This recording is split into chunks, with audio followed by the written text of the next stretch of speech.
Hi అండి, welcome back to Swapna's healthy recipes. నేను మీ స్వప్న. Today మీకు కమ్మగా పులిహోర ఏ విధంగా చేసుకుంటే మనకి టేస్టీగా ఉంటుందో గుడిలో పెట్టే పులిహోరలా నేను ఇప్పుడు మీకు చూపిస్తున్నానండి, ఆ టేస్ట్ వచ్చేలాగా.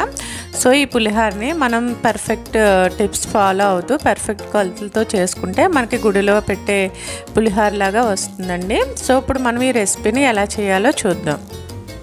ముందుగా మనం స్టవ్ మీద ప్యాన్ పెట్టుకుని ఒక 3 to 4 టేబుల్ స్పూన్ వరకు ఆయిల్ వేసుకోవాలండి. ఆయిల్ వేసుకుని మనం ఒక 3 టేబుల్ స్పూన్ పల్లీలు వేసుకుని బాగా వేయించుకోవాలి. మంచి కలర్ వచ్చే వరకు వేయించుకుని వీటిని వేరేగా సెపరేట్గా ప్లేట్లోకి తీసేసుకోవాలి.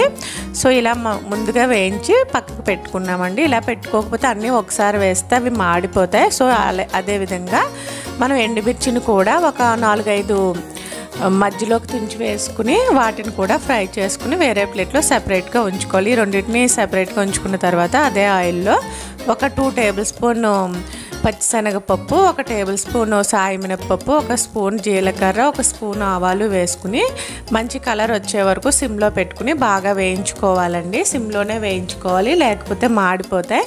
సో వీటిని బాగా ఫ్రై చేసుకోవాలి. నేను ముందుగా వీటిని వేరుశనగ గుళ్ళని ఎండుమిర్చిని సెపరేట్ ఎందుకు చేశానంటే ఇందులో వేస్తే అవి మాడిపోతాయి పోపు అయ్యేటప్పటికి. సో ముందుగా మనం అలా చేసుకోవాలి. నెక్స్ట్ దీనిలో పచ్చిమిర్చిని ఒక 10 వరకు పొడవుగా కట్ చేసి వేసుకోవాలి.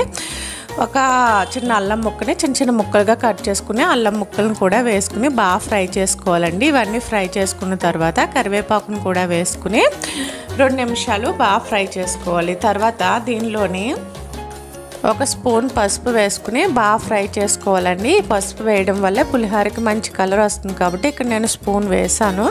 సో మొత్తం అంతా చక్కగా ఫ్రై అయిపోయిన తర్వాత దీనిలో ముందుగా వేయించుకుని ఎండుమిర్చి వేరుశనగ గుళ్ళను కూడా వేసుకుని 1 నిమిషం పాటు మొత్తం బాగా మిక్స్ చేసుకోవాలండి. మిక్స్ చేసుకున్నాక దీనిలో మనం ఇప్పుడు చింతపండు గుజ్జుని తీసుకుని ఉంచుకుంటాం కదా, దాన్ని 1 కప్ వరకు వేసారండి. వేసుకుని మనం టేస్ట్కి సరిపడా సాల్ట్ ఇందులో యాడ్ చేసుకుని ఒక 10 మినిట్స్ పాటు చక్కగా మీడియం ఫ్లేమ్లో దగ్గరకు పడే వరకు బాగా కుక్ చేసుకోవాలండి.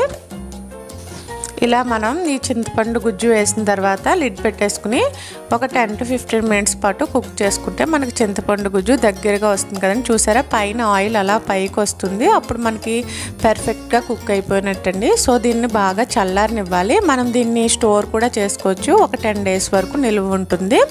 సో ఇలా దీన్ని చల్లారిన తర్వాత రైస్ని బాగా చల్లార్చుకుని ఆ రైస్లో వేసుకుని బాగా మిక్స్ చేసుకోవాలండి. మిక్స్ చేసేటప్పుడు కూడా ప్రాపర్గా మిక్స్ చేసుకోవాలి. అప్పుడు మొత్తం అంతా చక్కగా కలిసిపోయి మనకి పర్ఫెక్ట్గా పులిహోర అనేది రెడీ అయిపోతుందండి. ఈ పులిహోర చాలా టేస్టీగా చాలా బాగుంటుంది. ఈ చింతపండు గుజ్జును కూడా మనం స్టోర్ చేసుకుని అప్పటికప్పుడు ఇన్స్టెంట్గా పులిహోర చేసుకోవచ్చు అండి. సో ఈ వీడియో మీకు నచ్చింది అనుకుంటున్నాను. నచ్చితే ప్లీజ్ లైక్ చేసి షేర్ చేసి కమెంట్ చేయండి. ఇంకా మన ఛానల్ని ఎవరైనా సబ్స్క్రైబ్ చేసుకోకపోతే ప్లీజ్ సబ్స్క్రైబ్ చేసుకుని మరిన్ని లేటెస్ట్ వీడియోస్ కోసం పక్కనే ఉన్న బెల్ ఆల్ క్లిక్ చేయండి. మరొక మంచి వీడియోతో కలుద్దాం. Thanks for watching. Bye bye. Have a nice day.